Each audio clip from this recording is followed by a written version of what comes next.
Welcome back to the Chronicles of the King podcast, where we take a deep dive into the life and legacy of Elvis Presley. I'm Megan. And I'm Tessa, and we are two 20-something Elvis fans dedicated to keeping his legacy alive with a research-based approach. Whether you're a diehard Elvis fan or simply curious about a man who changed the course of music and culture, you're in the right place. We are here to unpack the myths, explore the music, and get to the heart of Elvis's enduring impact. Every other week, we'll bring you research, untold stories, and fresh perspectives on Elvis's journey. From his humble beginnings to his legendary performances, we're here to shed light on it all. So settle in for a podcast made with a lot of TLC for the man himself, one story at a time. Welcome back, guys. So this week we are covering the Presley aunts, uncles, and cousins. Yeah, so last week we talked a little bit about the Smith side of Elvis's family and his aunts, uncles, and cousins on that side. So the first person we're going to talk about is Vester Presley. Yeah, so like we said in, I believe it was our second episode about Vernon and his parents, Vester was born September 11th, 1914 in Fulton, Itawamba County, Mississippi. And overall, Vester had a very similar life to Vernon. Obviously, they were brothers. But in Vester's memoir, A Presley Speaks, he writes, quote, "The day starts for me about 4 o'clock in the morning. I get up, go out and milk the cows. Then I come in and I eat breakfast and I head for the fields. I work in the field plowing, planting until 4 p.m. I come back in and start with the milking again. It takes me until about 8:30 p.m. at night to finish. Then I go to bed. At 4 in the morning, it will start all over again." So as we can see, the Presleys were just your average, hardworking, sharecropping family, and both Vester and Vernon grew up in this way. Yeah, so both of them, they grew up working, doing chores around, like Tessa said, they were sharecropping, doing work on their land. They were doing chores around the house, but they always knew how to get into some mischief. Now, Vester and Vernon were very close together in age. I believe that they were 18 months apart. So they definitely were getting in some trouble. And I know we talked about this when we were talking about Vernon, but one of the incidents they had was Vernon actually split Vester's toe in half, I believe. He cut it with an axe. They were cutting wood, one missed chop, and there goes the toe. And Not good. Not good. And they also had an incident with a well. Vester was in the bucket, Vernon lowered him down, or was it the other way around? And I don't remember. I can't remember. One of them was in the bucket, one of them was outside, and it was quite an interesting scene. But as you can see, they did a lot of things together. Their lives were very similar in the early days. And later on, too, a lot of the time, Vester and Vernon worked at some of the same locations, including Precision Tool Company in Memphis. And yeah, if you guys want to hear a little bit more about Vernon and his parents and their background, you should listen to our episode on that. One of the most interesting things about Vester and Vernon is that they married sisters. So Vernon married Gladys Smith and Vester married Cleets, I think that's what we decided. Cleets Smith, who was Gladys's sister in 1935. Yeah, and I think Tessa's right. I think we're going with Cleets. I did see, I think it was Elvis and Me, that they actually spelt it Cletus. So, Cleets or Cletus? Cleets or Cletus. You all tell us if you know the correct pronunciation, because we're dying to know. We're making our best educated guesses here. No idea. Or did we say Cletus last time? I think we might have said Cletus. Maybe we did, but I with Priscilla's book saying Cletus, I'm almost leaning towards that it's pronounced Cletus. Okay. But maybe there's like the feminine spelling and like the more masculine spelling. I'm not sure. It could be that way. But anyhow, talking about Vester's personality, I always feel like he and Vernon were very similar, and I feel like in this way they're also a little similar. they were both known, I feel like, to joke around just a little bit. And specifically Vester, I think he was known to tease. And from his book, A Presley Speaks, he recalls when Elvis was a little boy, and this little boy loved peanut butter crackers. It was a very popular thing back then. And Vester says, I keep teasing Elvis and telling him that I'm going to steal his peanut butter crackers and eat them all up. And Elvis obviously was not happy about that. But I think And this, then, yeah. no, I'm just gonna say another little thing about how they were so similar, because I feel like you're right. Like they were joking around always Oh, and yeah. teasing.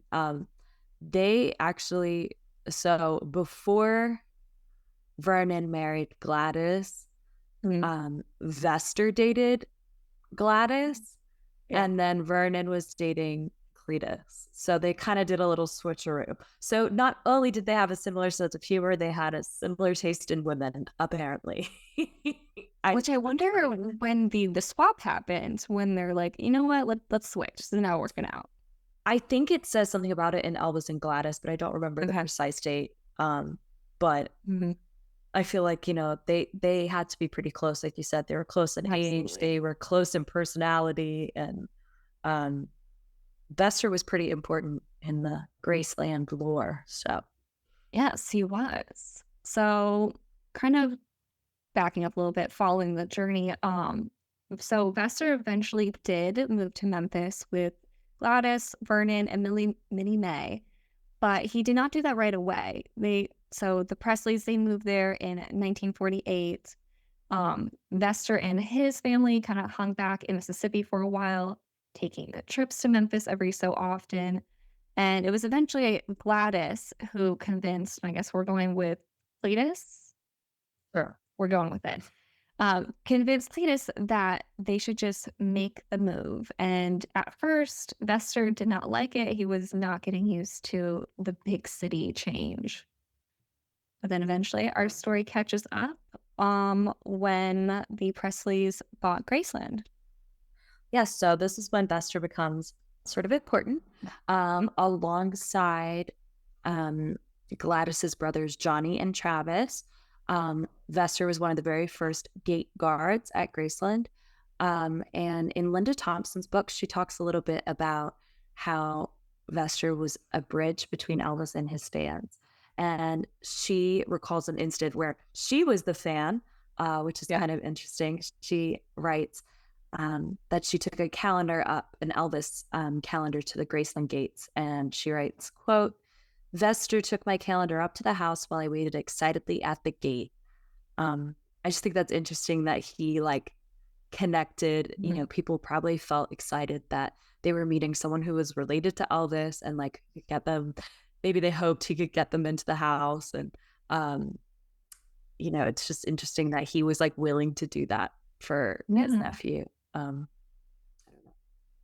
And then, so not only was he taking things from the fans to go get them signed or just, being that little bit of a bridge, he also used to be the one who gave the fans tours of the front of the Graceland property.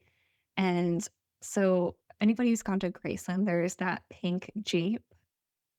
What movie was it used in? I'm not, it was one of the Hawaiian movies, I believe. Or no, it's not. We're I drawing don't a blank. remember. I'm not There's good too with the many. movies. I'm I not good with the know. movies. And there's so many You can't movies that ask me about sometimes I that. just kind of run together. No hate on me for that. But they do eventually. There's, No, 30 of them. and they're not the So, same age. So mhm. Yeah. So, yeah. So one of the pink sheet that was used in one of the movies, he would actually use that to give people tours of the front property. Eventually, he would let them just walk up. There were sometimes people were letting them just take their cars up to the front of Graceland, which is absolutely crazy. And I wish we could do that now. But yeah. yep. And so not only did Vester kind of interact with these fans, but one thing he did was keep Elvis updated on if there were any Mhm. pretty girls hanging around the gates. Mhm. I feel like this is very Vernon core, very Jesse core, to have a Mhm. wandering eye. Um, but in Jerry Schilling's book, Me and a Guy Named Elvis, he writes, quote, Occasionally, a new face would get the okay to go up to the house, though those faces were almost always female. I think Vester kept Elvis apprised when there were pretty young ladies down the drive, and when Elvis was having people up, he didn't mind including some new, unfamiliar girls. Well, yeah, he did not These mind one Presley bit. men. I know. these these Presley men. But I mean, I gotta say, I think the Presleys had a really good taste in the ladies. Sure. Yeah. hmm Elvis left it up to his uncle to pick him out. So But funny. I know. But other than Vester's role at Graceland, Elvis and Vester also kind of had that close personal bond as well. So it wasn't just like kind of employer employee. They had the personal family connection. And according to Gladys, Vester was actually one of the first people who taught Elvis to play a couple of chords on the guitar. hmm And there are other accounts too. I believe that Travis Smith, Mhm. Gladys's brother, says he was one of the first as well. And several people were like, yeah, no, it wasn't them who taught. But Gladys said that it was Vester. So We got to um, trust Gladys. I do trust Gladys Yeah. on that one. And Vester also talks in his memoir a little bit more about his relationship with Elvis. He says, quote, Elvis and I are very close, and he confides in me quite a lot. When he's old enough to notice money or the lack of it, he talks to me about his feelings. Um, I think that's really interesting that you mentioned money Yes. because, as we know, Elvis was like providing for so many of his Mhm. family members. Our last episode last week was so long because there were so many Smith Yes. family people to talk about that were Mhm. important to him, but also that Elvis provided for. Um, there are fewer of the Presleys that he provided for than there Very, were yeah, definitely. Smiths. So I do think it's interesting that Mhm. Investors talks about it, and then also that we learned how Vernon was kind of like a stickler with the money, and so I Mhm. wonder if that was a Presley family trait, like that they It didn't could have want to been. ask, or I mean, Elvis still kept them employed, so I don't think that Mhm. there was that much, pride that they wouldn't let him employ them. But I Yeah. don't know if they would take their little handouts. I don't know. I It's think, interesting that he talked about yeah, money. it's something interesting to specifically talk to your uncle about, I think, too. Not just like, Right. it'd be one thing talking to like your father, but I think it shows like a bit of their closeness, their bond that you are able to open up to this person about these certain topics. Right. And especially if it was something that was like maybe a little taboo Mhm. to talk about in the family, Yeah. that was someone he felt, I mean, he kept his dad in control of his finances, and Mhm. Vester was there. I think that maybe that was a topic that he felt like they could understand or they could talk about because also they Definitely. come from nothing. Yeah. So, And then so moving on chronologically, a hmm bit more chronologically, um, Patsy Presley, we're gonna talk about her next, and she's one of my favorite people that I feel like sometimes doesn't get all the attention that she deserves. So Patsy Presley, she was born around 1941. We are not given like an exact date, and she yeah, so graduated. I got that information about 1941 because on her Facebook it says she graduated from Central High School in Yep, Memphis in 1959. So just did a little math. I assume she was 18. I don't know. She's a little yes, bit elusive. So that's what we'll that do. makes Sorry. sense. I was trying to think back to a Presley Speaks, and I know Mhm. they said um, Vester and Cletus they got married in 1935. Correct on that? It was Mhm. after Elvis was Mhm. born, Yeah. and I don't feel like Patsy was born for a while after that. And Patsy was the only child too, Yes. like Elvis, which was interesting. And especially given like the number of kids in the other Mhm. family, in the generation before them, how Mhm. many? Because Vernon had several siblings, Gladys had a lot of siblings. And so it's interesting that they were both only children. Yeah. And I also like to point out double first cousins because you hmm had, sisters marrying brothers, brothers marrying sisters. So just a little bit more family connection, I guess. Yep. And so a little bit about Patsy's characteristics. Mhm. Jerry Schilling says in his book, Meet a Guy Named Elvis, that, quote, she was also about my age, a quiet, centered girl who proved that the Presley good looks translated very well to the female form. There are several pictures of Patsy, specifically with Priscilla, um, and with that big hairstyle. They Mhm. both kind of had it done up together, and she looks very pretty. I mean, for the style, for the time, the hair is a little crazy for me, but yeah, it definitely. I feel like that's a funny way to put it, but I like it that Yeah, they translated well. it translated well, but I don't know, I just like getting to hear, like, more about her personality. We always kind of hear more about what she does versus, like, how maybe she interacted with other people, how other people perceived her, so I love this quote from Jerry on that, but Tessa, tell us a little bit more about, Patsy's role at Grace, some of the things that we know a little bit more about. Right. So this is usually knowledge that a decent number of people I would say wouldn't know. So Patsy was Vernon's personal secretary and, according to Priscilla, his confidant. Yes. And she also helped out Elvis in that capacity. She would sign his name for autographs, respond to fan letters, all that kind of stuff, out in the office out back. And because Patsy and Priscilla were such good friends, that's why when we talked about before the sign Mhm. that's on the door of like the trophy room in the office, Yeah, um, where Vernon says like, "Unless you have business here, get out." Uh, exactly. because Priscilla was always going over there to chat with Mhm. Patsy. So that's just kind of interesting because they're close-ish in age. So Yeah. Which also going back to we didn't know her age. I mean, Jerry Schilling is saying, she's closer to my age. mhm, I think the 1941 kind of, makes checks sense. out. Makes Right. sense. But yeah, so they were pretty close.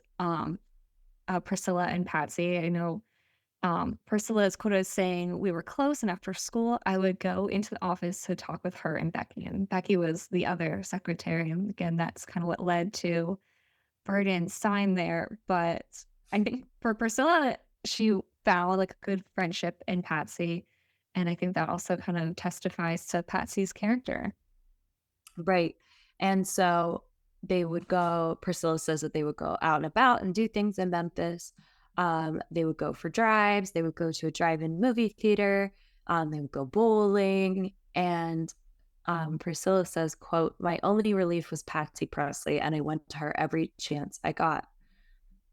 Now, something interesting is that Lisa Marie, so her book just came out this past week while we're recording Yeah. this. It actually came out yesterday while we're Mhm. recording this, and I had to speed read, so I read it.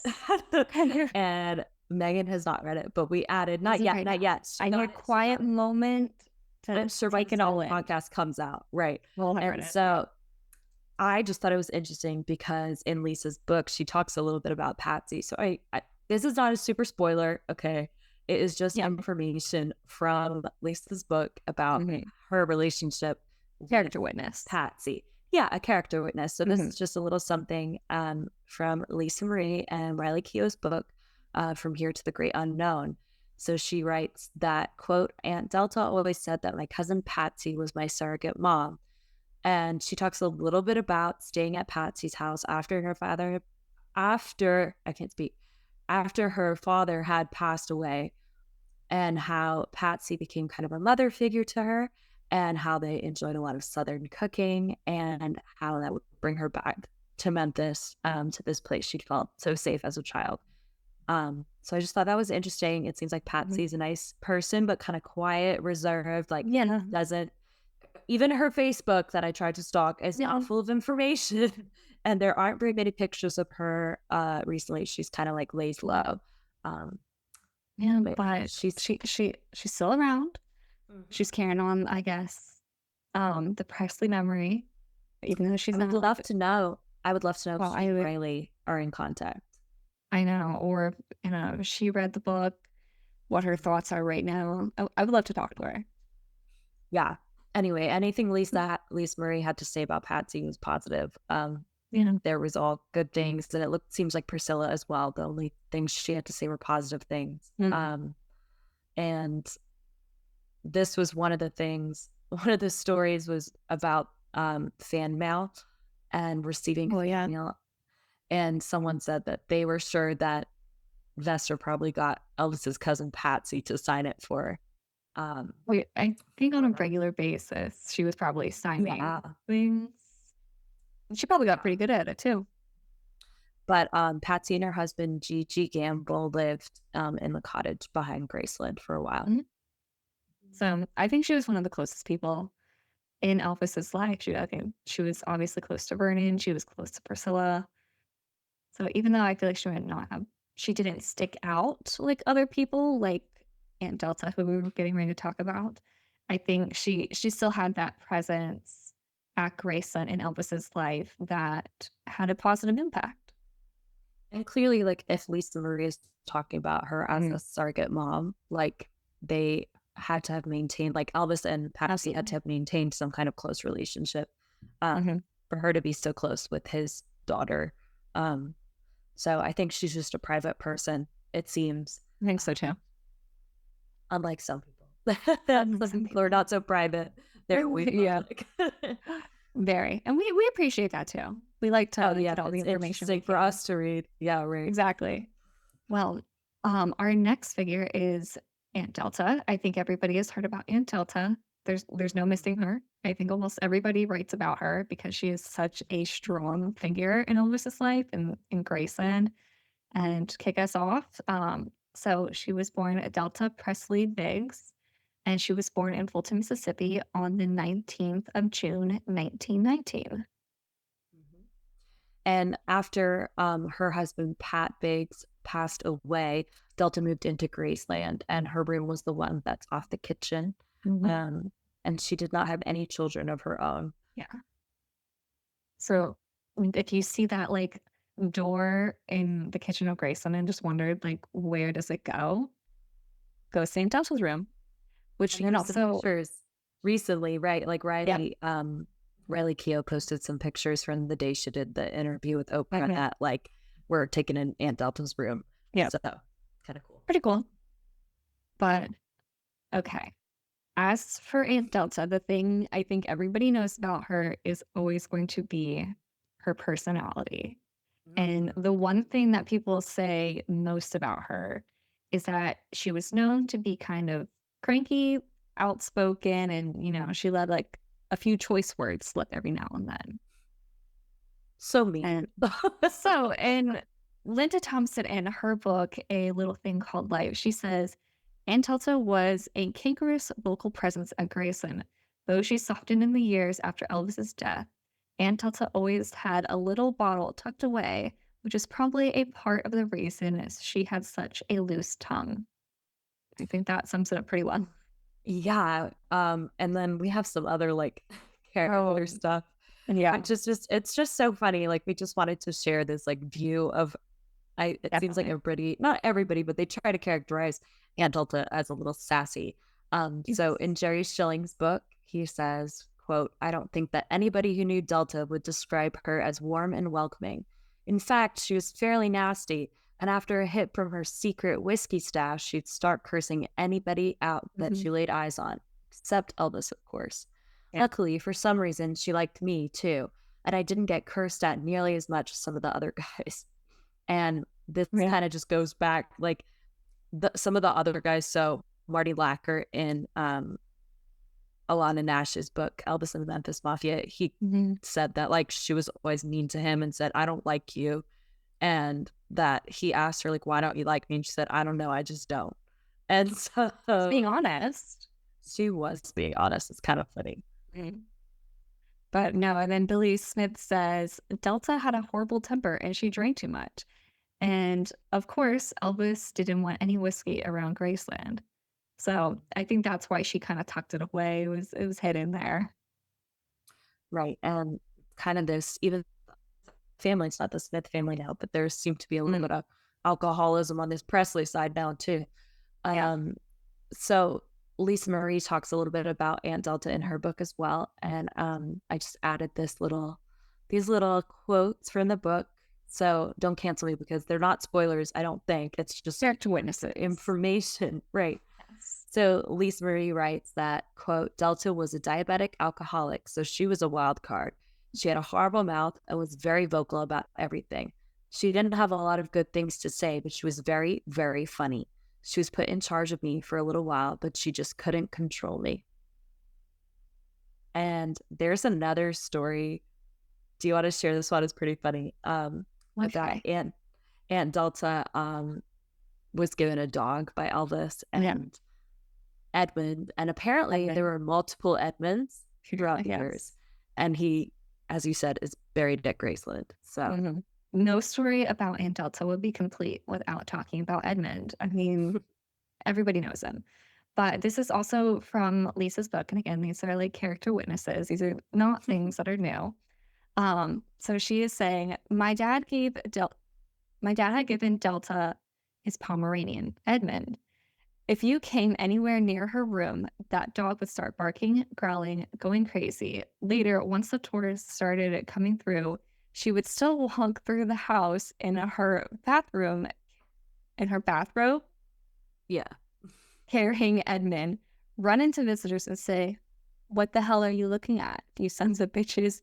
Throw up her middle finger at them and keep cursing under her breath. One time, a tourist said, "Aren't you Aunt Delta?" And Delta said, "Oh, hell no, she died." That's very Aunt Delta. That is just, I just love that. Oh, I yeah. think that's so She funny. didn't care. And She just, she she's didn't do anything. sassy, Mhm. and she's like, no, Yeah. she died. Like, Oh, man. But also, what I wouldn't give to have gone to Graceland. Like, I get not being able to go to Graceland when Elvis was there, but I would have loved to have gone to Graceland when Aunt Delta was there. well, now I'm thinking like my mom went in, it must have been 85, 84, Mhm. 85. So it wasn't very long after it opened. So Yeah, Aunt Delta was still living there. she was. Yeah. Um, I'm sure I my think it mom doesn't was, remember. But I don't know if it was at some account I heard that people talk about going to Graceland when Aunt Delta was there, and that I believe the kitchen was closed off at that it point. was, yeah. And that Lisa so talked she about had that. yeah, and so she had access to the kitchen while the tours were going on, and you would, be taking your tour, and then you would just start smelling like, the good Southern food that was coming from the kitchen, and I just feel like that made it probably seem so much more like home, and I would Yeah, just that's love to have been true. there. I It think must have been so weird to like, for her, like to be oh, living there yeah. while tours were going on for not just like for a month, it was like for 10 years. And Mhm. Well, no, oh, yeah, it was about 10 years, so she passed. yeah, because she passed in 93. Mhm. So it was 11 years A lot of she was years. there. And while tours were going on and Graceland was open to the public, like living in this museum. But I kind of like No. that she like didn't want to move. She was like, No. no, I no. I I feel like I remember her. There's some again, we read so many Elvis books, so this Yeah. eventually kind of runs together. But I believe there was an account of her, she was at Graceland living there when Priscilla had brought in like the investors and the people that she was going to work with Oh, to yeah. bring Graceland to the public. And I just remember Aunt Delta just wasn't having it. She just didn't. Yeah. She was not thrilled. So I That kind was of her like that. She home. was like, I live here. Get out of Exactly. here. And she did. Yeah. And even though we've like kind of said all these things that she was a little bit, Yes. and Lisa, Linda Thompson, Mhm. too many names, as Linda Thompson says, cantankerous. Yes. She also was known to have a soft spot. Mhm. Yeah, and so one of these first examples that we get of Delta having this little soft spot is actually from her older brother, Bester. And so, during the 1930s, this was around the time that Patsy was born. The family was just a little bit, down on their luck. And Vesta remembers, and he quotes saying, "When I open my mailbox, I find a letter from my sister, Delta May. She writes to say she has been concerned about us and that she wants to help. Inside the envelope, along with the letter, is $150." I mean, like, you can't say it cankerous. She's all cankerous. Like, she's got that No, soft spot too. absolutely. Mhm. Um, and she must have had some kind of hold because, once her Yeah. husband passed away, Elvis took her in and he felt like he needed to take her in and take care of her. Yeah. And he was loyal to her. Mhm. But in Elvis and the Memphis Mafia, Billy Smith says that Delta May did a lot this is a quote, from keeping up with the car keys to making sure everything was in its place. She kept Elvis's room immaculate, and she made sure he had all the stuff he liked to eat and looked after all the little things, like putting water in his refrigerator upstairs and the current TV guide in his room. So obviously, Mhm. she cared about Elvis a lot, She did. even before when it said like she would curse anybody out except Elvis. Mhm. Except Like, Elvis. Yeah. and it's kind of like she was grateful for him taking her in after her husband had passed away. And Mhm. I don't know, in a Mm, way, her staying there for so long, it's almost like her showing her gratitude in a way. I think so. I'm Like not taking keeping this for keeping the home granted. alive. Right, right. Yeah, and I always felt like that kind of shows like she was a caregiver, and I don't even feel like she was just a caregiver to Elvis, but she was also like she was the caregiver, she was the lady of the house, and she often looked after Lisa Marie and she looked after her mother Minnie Mae. Yeah. And so Lisa Marie says that, she was taken care of by Aunt Delta, but Mhm. like she preferred to be taken care of by Patsy, which is, Yeah, and she was like, "Ugh," like, but still Aunt Delta did it, even though maybe like definitely.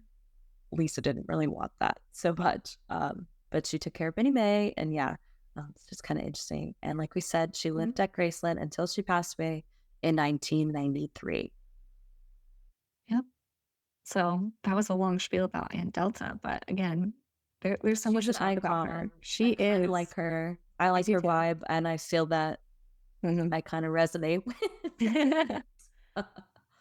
Well, so moving on though, our next Presley that we were talking about is Nashville Laureen Presley Pritchett. Pritchett? Pritchett. Pritchett. And I've heard several things that she goes by Nash. Some people have just called her Laureen. For the sake, we're going to call her Nash. Yeah. So Nash Presley, she was born in Tupelo, Mississippi, and she was born on the 14th of December, 1925. Mhm. And a little bit about Nash's relationship with Elvis. She was close to Elvis when he was young. Anna Presley speaks. She says that, quote, Vernon and Gladys lived next door to us when Elvis and his twin brother were born. I have so many fond memories that I hold dear to my heart, yet it is hard to put them into words on paper. I love to rock him and swing him on the front porch when he was little. I mean, that's so sweet. And I there's know, not a and whole it's lot. like that they lived next to each other, and I Yeah. think that we said that in the last episode that the family like lived really Mhm. close to each other. They all did, yeah. And we don't have like a whole lot about Nash, but I think these little pieces that we get here and there are just so sweet. And another quote from her is all Elvis asked for was love, loyalty, and friendship. He gave and gave and gave and pushed himself beyond endurance while he created a lifestyle of luxury and comfort for those who he cared for. Mhm. They're just sweet quotes from her. I think she was able to really pick up on like the human side of him and his personality. Right, and also just that I feel like the idea of he gave and gave and gave. Mhm. When we look at how many people he was taking care of in his family, Absolutely. it's pretty obvious that he did, care for all of them and that he Mhm. did give and give and give. But it's kind of nice that she acknowledged that, and I think that was in the Sally Hodel book, Destined to Die Young, that she Yes. says that. So it was just kind of, I liked that quote that Mhm. you could see how much Elvis cared for his family, and like Yeah, she seemed great. She seemed pretty grateful for it. that's what I was gonna say. Like, she was appreciative and she recognized it. Yeah. But in addition to these little bit of character witness things, she actually became an ordained minister and she pastored the First Assembly of God Church in Walls, Mississippi. Mhm. I just find that really interesting. Yeah. So she was like the Reverend Mhm. Nashville Lorraine Presley Pritchett. Um, and obviously like First Assembly of God Church. That's the church that Elvis grew up going to. Mhm. Um, and the denomination that, he was a part of growing up, that all the Presleys and the Smiths were part of. Um, and it's kind of cool that she became a I know. pastor. you can see the importance of faith within the entire family. And eventually she became a minister, pastor, reverend, whatever you Yeah. like to call it. It's interesting too because it's like I don't know how many women were Especially at pastors at this, yeah, right especially at the in this time in the time. South. Mhm. Right. Um, and she moved to Wynne, Arkansas just Mm, 6 months before she passed away. She passed away in 1994. Um, so she was, it seems that she moved around a little bit. She didn't move with the yeah. rest of the family, but they were still close, especially when the like Elvis, Gladys, and Vernon were in Tupelo, because she was there too. Yeah. And then now talking about her daughter, Donna Presley. So Donna is a little bit more public and kind of gives us a little bit more information about like her life with Elvis. But so Donna was born in 1950 and she is the daughter of Nash Presley. Yep. So Donna and her parents lived at Graceland in a mobile home that was originally used by Elvis and Priscilla at the Circle G Ranch, which was a ranch that Elvis bought in Mississippi, just over the Yes. border. Um, and it was in the 60s, like a place of solace for him. He rode horses there, and it was a very specific time in his life that he didn't really have a lot of control in his career, but he had control at this Circle G ranch. Mhm. They spent Priscilla and him spent part of their honeymoon there, I believe. Yep. And so there were all these mobile homes that Elvis had bought at Circle G, Yep. and they moved once they had moved out. Once they sold Circle G Ranch, they moved the mobile Mhm. homes to Graceland's property, and this is where Donna says that she lived with her parents. Yeah. And again, just it's really interesting just how close like Elvis always kept all of his family together.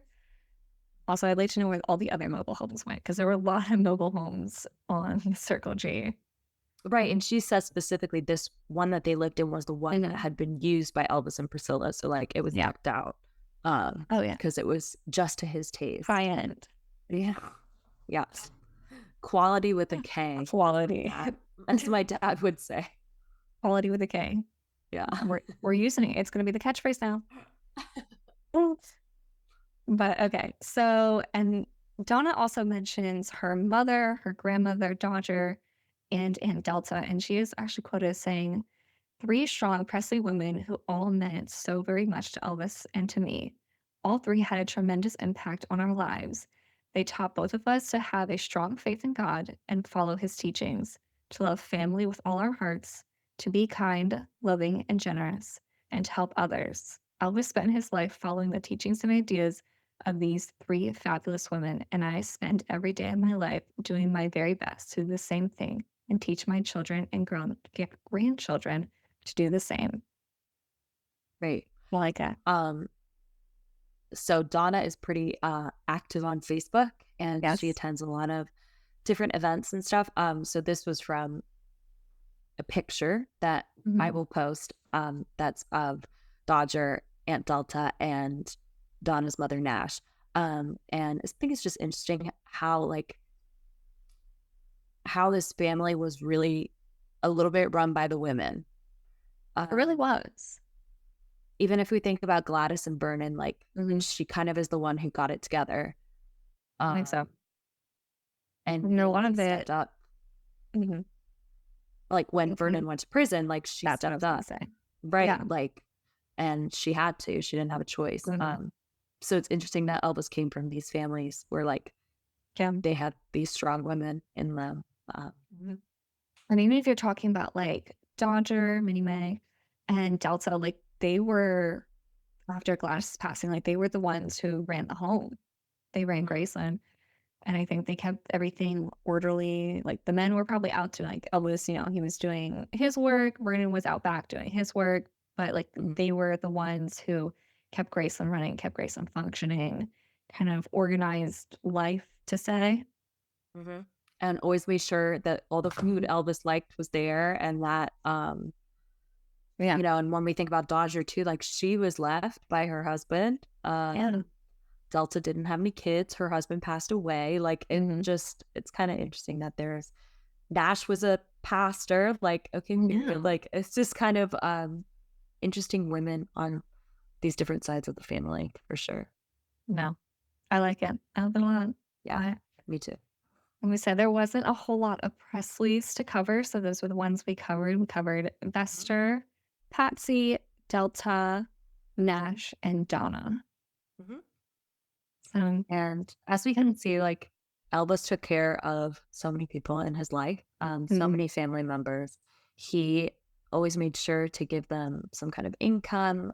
He hired them for different random jobs. yep, We learned a lot about like the Smith family last time mhm, that he was kind of making up jobs for them. But from reading this, I feel, and from reading different things about it, I feel this is my opinion. I don't know. But that Delta, like, and Nash and Vester, that they kind of feel, or anyway, how it comes across is that they're more um, grateful and appreciative of Elvis going out of his way to do that for them. mhm, Um, Patsy does not lead a very public life. correct, yep, She's not like cashing in on being Elvis's cousin, double first mhm, cousin. Like, um, Delta was given this job to like look after his car keys. And that's like not a real job, mhm, obviously, but she still did it and she still made sure, exactly. cantankerous as she was, that she could, that he had his favorite food upstairs, that he had water upstairs, that, they took care of him. Even Yeah, Nash, like being grateful as well, like we said earlier, that, all he asked for was love, loyalty, and friendship. right. I That think they it just definitely. feels different. It feels different from talking about the Smith relatives, I guess is what I'm trying to say. Okay, I understand that too. I feel they're more, like you said, like they acknowledged it. And I think they gave their all in whatever capacity that they had. Whether it was, like you said, Aunt Delta, like she was, Elvis didn't give her like necessarily a job, but like she had a place to live. She was living at Grace. And then to show her appreciation, she would do these little things around the house. Dexter, he was working as a guard, and so he was doing his best work to make Elvis happy. Patsy, she was in the office working, and she Mhm. was showing her appreciation by making sure she did everything that she could for Elvis. So Right. yeah, you just kind of get this different feel.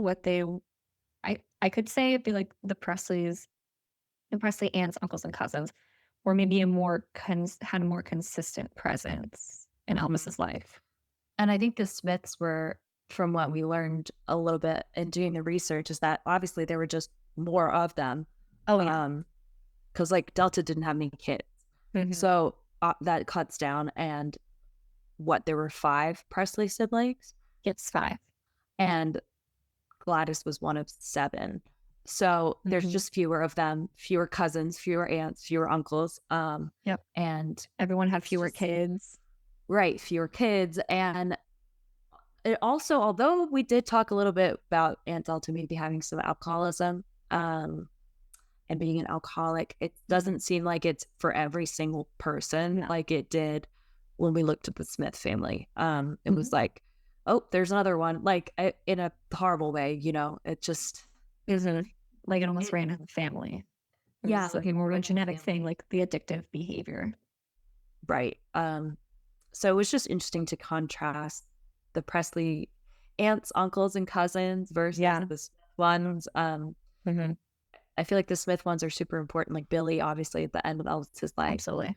Gene at the beginning of his career. But these Presleys, I feel like they were more consistent. Like you said, they were consistent and like Mhm. the background did their job and kind Mhm. of like Donna is the only one who keeps like a public presence now, really, out of Absolutely. people that we talked about Yeah. today. So, Out of all of them, we still have Patsy and Donna with us, and like you said, mhm. yeah. Donna's more present on Facebook, kinda like sharing her Elvis history with everybody, and we're definitely really appreciative of that over here. Absolutely, absolutely. Like she goes on all these cruises and goes to Elvis Fest around the world. And like, I love that she's a guest for that. Mhm. I think for her birthday, she hosted something. So it's kind of exciting. Yeah. Keeping the memory alive. Yeah. But that is it for today. It was definitely a shorter episode than Yes. last week. Oh So, my. oh my goodness. But yeah, so we hope we gave you guys some good information. Mhm. And yeah, and next week, do we tease maybe what we are looking to do Yes. next? So, given that Lisa's book came out, Mhm. we are going to be talking about Lisa Marie. Yeah. So that one, just spoiler alert, Megan is going Mhm. to have read the book by then. I will have read it by then. Absolutely, absolutely. So we're going to talk a little bit about some stuff Mhm. from the book.